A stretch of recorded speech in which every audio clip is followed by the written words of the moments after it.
Udumo kuNkulunkulu kweliphezulu nokuthula emhlabeni kubantu abathokozelwa nguye.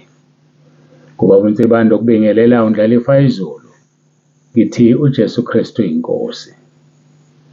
Siyambonga uNkulunkulu wethu kakhulu, siyamdumisa. Udumo lonke luya kuyena lumfanele. uJesu Kristu inkosi. Nguyena izolo. Nguye namuhla, yebo nguyena ngunaphakade. Ngiyambonga kakhulu uNkulunkulu onginikeza usuku lwanamhlanje ukuba phinde sihlephulelane izwi likaNkulunkulu. Ngiyathemba nawe lapho khona uyathokoza ubusuyilindile le nkonzo.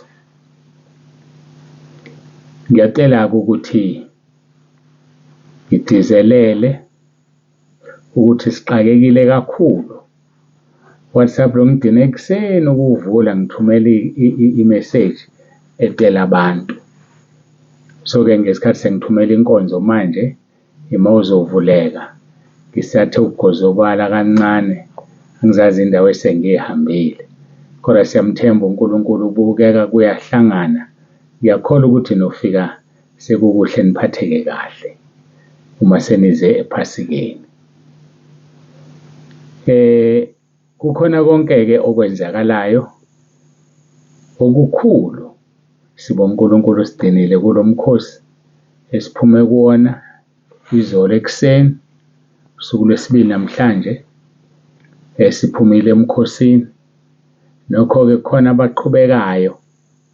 uNkulunkulu abe nani, uNkulunkulu aniqinise, uNkulunkulu anibiyele. Lokhu enikucelayo uNkulunkulu makaniphe. Washo njalo umpristi u-Eli lapho uHana ethulula umphefumulo wakhe phambi kaNkulunkulu ethempelini. Wathi uJehova makakunike njengokufisa kwakho. Nempela uHana wakhulelwa. Nami ngisho njalo. Ngithi uNkulunkulu makakunike njengokufisa kwakho. Ngiyazi ukuthi mase ngishilo akusho mina, kusho yena usunakho okucelileyo, okucelile kuye. Uma unesibindi wazi ukuthi ukuzwile. Masiguqeke sikhuleke sisondele kuNkulunkulu wethu uJesu Kristu inkosi.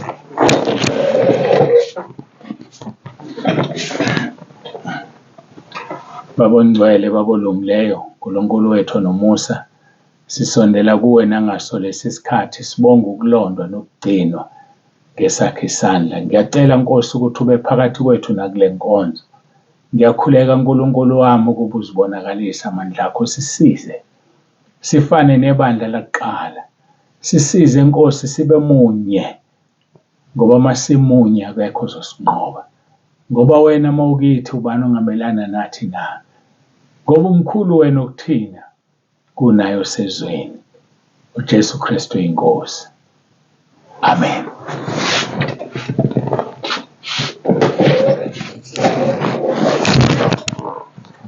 Udumo lonke silinikeza yena. Siyambonga uNkulunkulu uJesu Kristu inkosi.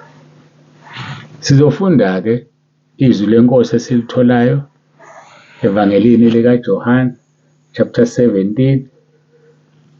Sifuna uqala kuyo verse 20. Sikhuluma ngobunye kuKristu. Uthi ku verse 20 ngokaJohane chapter 17, angiceleli laba bodwa, kepha nalabo abakholwa yimi ngezwi labo. Verse 21, ukuba bonke babe munye njengalokhu wena Baba ukimi nami ngikuwe, ukuba nabo babe kuthina ukuze izwe likholwe ukuthi wena ungithumile. Ukuze izwe likholwe ukuthi wena ungithumile. Ngiyacela-ke ukuthi siye lapha kwizenzo chapter 2, lapho besibuka khona ibandla limunye njengokuba inkosi uJesu imunye noBaba. Izenzo chapter 2 sisuka ku verse 42. Baqinisela njalo esifundisweni sabapostoli nasekuhlanganeni nasekuhlephuleni isinkwa nasemkhulekweni. Kepha kwaba yilona loyo muntu wehlelo ngokwesaba kwenziwa ngabapostoli izimangaliso nezibonakaliso eziningi. Bonke abakholwayo babe ndawonye, bahlanganyela izinto zonke, bathengisa ngemfuyo nangempahla, babela bonke ngayo njengokuswela kwabo. Mihla ngemihla baqinisela ngenhliziyo ethempelini, behlephula isinkwa ekhaya, badla ukudla kwabo ngentokozo nangobumhlophe benhliziyo. Silokhu sigxilile sesilokhu sibuka lamavesi, sibuka ibandla eliyisimangaliso, ibandla elibambelela esifundisweni. Muhle umzalwane obambelela esifundisweni. Muhle umzalwane ohloniphayo abaphathi bakhe. Muhle umzalwane ohloniphayo abaholi bakhe. Ngavele ngakhumbula izwi elilaphaya kumaHebheru. Ave muhle umzalwane olalelayo nohloniphayo. Umzalwane obikayo kumphathi wakhe. Umzalwane ongenzi lutho engamazisanga umalusi wasemhlabeni, ngokwethemba ukuthi umazisile umalusi wasezulwini. Ngoba siqala simazise umalusi wasezulwini, uma approve yena evuma bese sazisa wasemhlabeni. Uma sibuka izwi lenkosi kumaHebheru chapter 13 uverse 17, ngisachaza lesi sihloko. Uthi uverse 17, lalelani abaniholayo, nibathobele ngokuba balinde imiphefumulo yenu njengabaza kulandiswa ngayo, ukuze bakwenze lokhu ngokujabula, bangabubuli ngokuba lokhu akunakunisiza.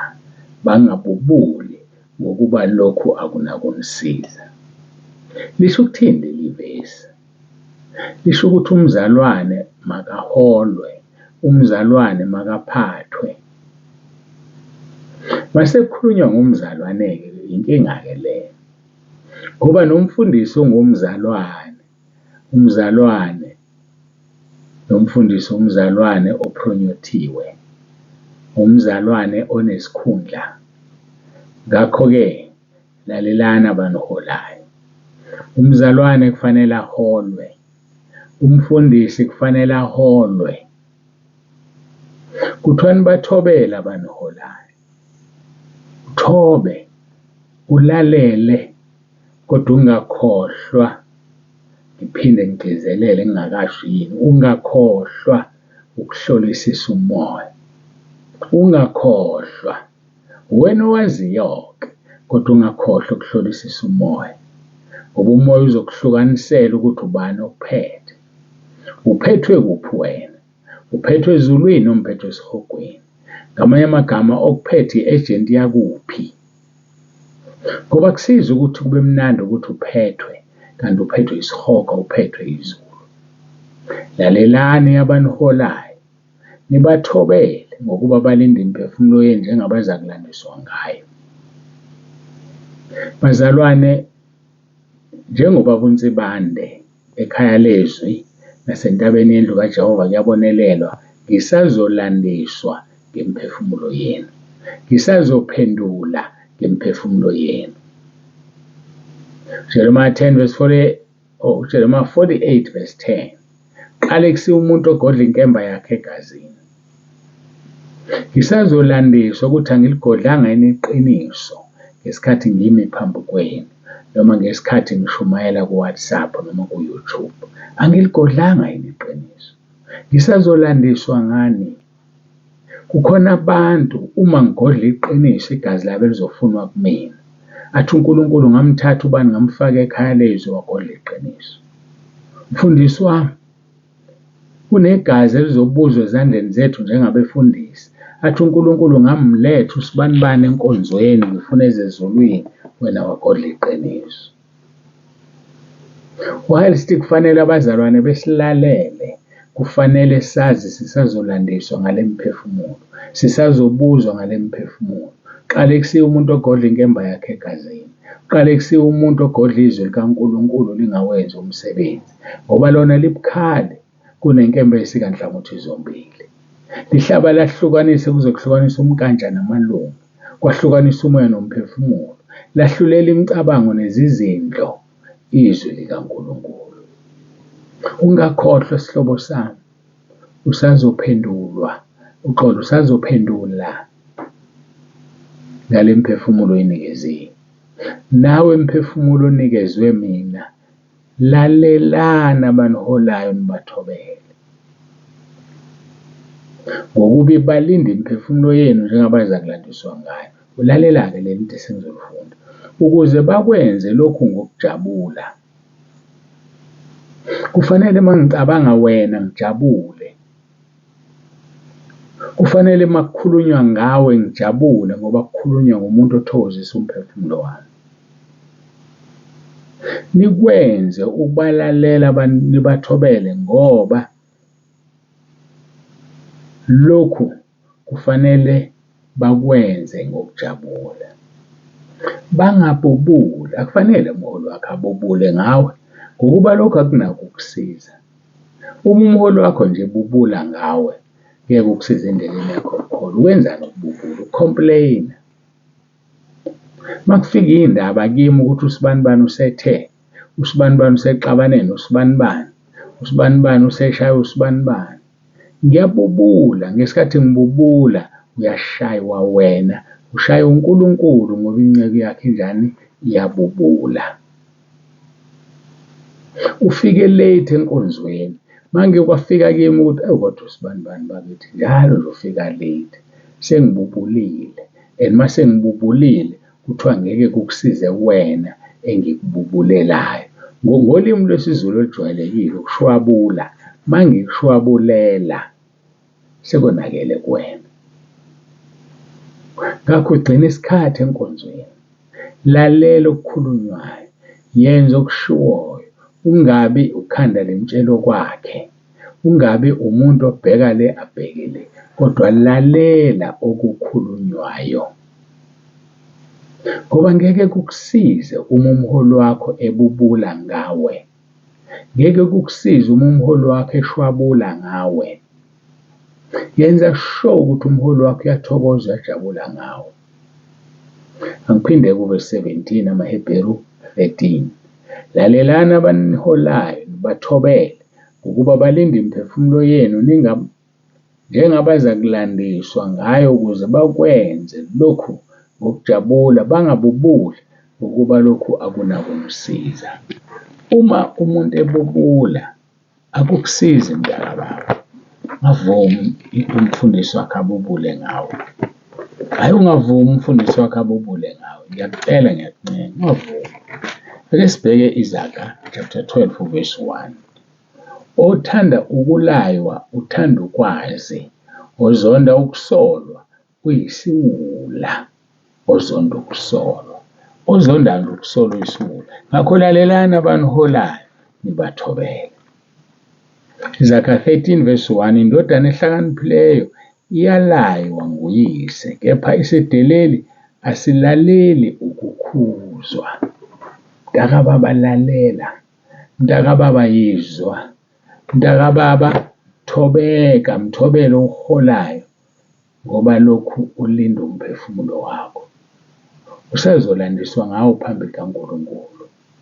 Ngakho-ke masimkhonzeni kuNkulunkulu ngobungcwele. Ngicela sibuyele-ke laphaya kwizenzo lapho besikhona. Verse 44. Bonke abakholwayo babe ndawonye, bahlanganyele izinto zonke. Bathengisa ngemfuyo nangempahla, babela bonke ngayo njengokuswela kwabo. 46. Imihla ngemihla baqinisela nganhliziyonye ethempelini, behlephula isinkwa ekhaya, badla ukudla kwabo ngentokozo nangobumhlophe benhliziyo. Busisiwe lisho njalo izwi lenkosi onikele thokoza.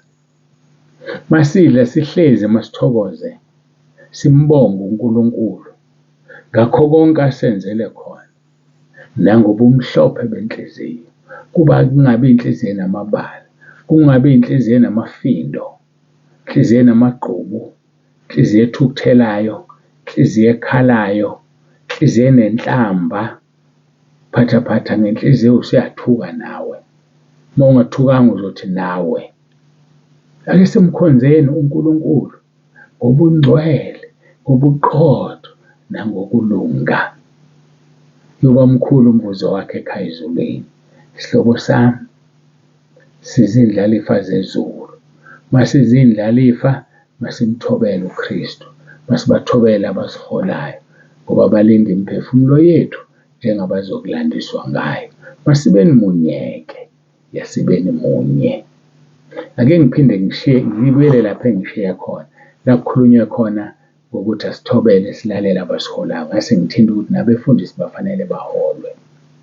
Umfundisi ongeze uholwa yilo uNkulunkulu akhuluma kuye wathi, wena angifuni uphathwe, ngifuna uphathwe yimina direct. Angifuni mangikuthuma uthi usazotshela ibhishophu lakho. Ngifuna mangikuthuma uhambe uye khona. Amazwi awakhuluma kimi lawo wathi akafuni ngiphathwe. So-ke masithi thobela abakuholayo, angisho ukuthi befundisi nonke nifanele ukuholwa, kodwa ngeke phela sihole sonke. Khona kufanele baholwe bese bakhona abafanele baholwe ezulwini. Wathi uNkulunkulu ufuna ukungiphatha ngqo ngiripothe kuye. Uma engithuma ngingabuzani nenyama negazi ngihambe ngiye lapho. Ngakho masivuma ukuphathwa, masiphatheke, uthobe. Noma ngabe uzithola uhlakaniphe kakhulu kunalo muntu okuphethe. Thoba, phatheka. Siyambonga uNkulunkulu sesifike emaphethelweni enkonzo yethu. Ngiyacela ukuthi sigoqe sikhuleke, simbonge uNkulunkulu. Lapha ekhaya, emsebenzini, nophila kanye nabo, yibani munye njengokuba uKristu emunye. UJesu Kristu Inkosi. uKristu emunye noBaba wakhe. Baba, egameni likaJesu siyabonga. Siyabonga Nkosi Jesu ukuthi umunye noBaba. Sisize nathi sibe munye njengabazalwane, sibe munye njengabefundisi, singakhombani ngeminwe, sihloniphane. Sazi ukuthi sonke sithunyiwe sibe munye nawe Moya oNgcwele. Siyabonga ngakho konke uNkulunkulu wethu. Kusisa le nkonzo kube yilona loyo Nkosi, kube khona kuzuzayo, aphile ukuze ubone umbuso wezulu. Siyabonga uJesu Kristu Inkosi. Amen.